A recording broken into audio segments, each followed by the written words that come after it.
અદ્ભુત નજારા સાથે મોંગલિયા હનુમાનજી ચડીને હવે ઉતરી રહ્યા છે ત્યારે બોલો ભાઈ હાલો ભાઈ ચલો ધીમે ધીમે હો ચાલો ઉતરવાની શરૂઆત થઈ ગઈ છે ઉતરો હાલો હળવા હળવા ઉતરજો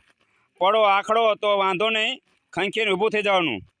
થોડુંક વાગે તો મૂંઝાવાનું નહીં હા ચાલો ભાઈ ધીમે ધીમે ધીમે ધીમે ઉતરવાનું છે એવું લાગે ને તો પગ ત્રાહો મૂકવાનો હા રેડી રેડી પરમભાઈ વાહ ભાઈ વાહ રેડી રેડી કમ્પ્લેટ એ બાળકો ઉતરી રહ્યા છે જમાવટ પડે એમ જો વાહ ભાઈ વાહ જો બધા ઉતરવા આવ્યા જમાવટ પડે એમ છે ભાઈ જો આવ્યા આવ્યા આવ્યા ઓ ભાઈ ધીમે ધીમે ધીમે ધીમે કાંઈ વાંધો નહીં મૂંઝાતા નહીં ધીમે ધીમે ધીમે ભાઈ પડો આખડો તો ખંખેર ઊભો થઈ જવાનું વાહ ભાઈ વાહ મનિકા બે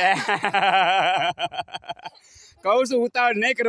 કરવાની ઉતરવામાં ક્યારે ઉતાવળ નહીં કરવાની નકર ભપ ધ્યાન થઈ જજો જો આ બેન મારે ભપ થઈ ગયા જો આ જાય આ ભપ થઈ ગયા તા હાલો જો જો ભાઈ લહર કાયા હાલો હાલો હાલતા રહ્યો પરમભાઈ વાહ ભાઈ વાહ ખેલાડી હો ભાઈ કાંઈ ઘટે નાય ડર કે આગે વાહ ભાઈ હનુમાન દાદાની જમાવટ છે ભાઈ હો હવે તો ઉતરી ગયા હોય તને વાહ ભાઈ વાહ બપ થાય ને તો ઊભું થઈ જવાનું ઘડીક જ વાગે અને વાગીને ખંજોળ નાખવાનું એટલે પછી મટી જાય પણ પાછું પડવાનું મૂંઝાવાનું આવું તો બધું ચાલ્યા જ રાખે બોલો મૂંઝાવાનું થતું વાહ ભાઈ વાહ ધીમે ધીમે ધીમે ધીમે કાંકરા છે લપસણું થઈ ગયું છે એટલે પગ ત્રાસો મૂકજો ઉતાવળ ન કરશો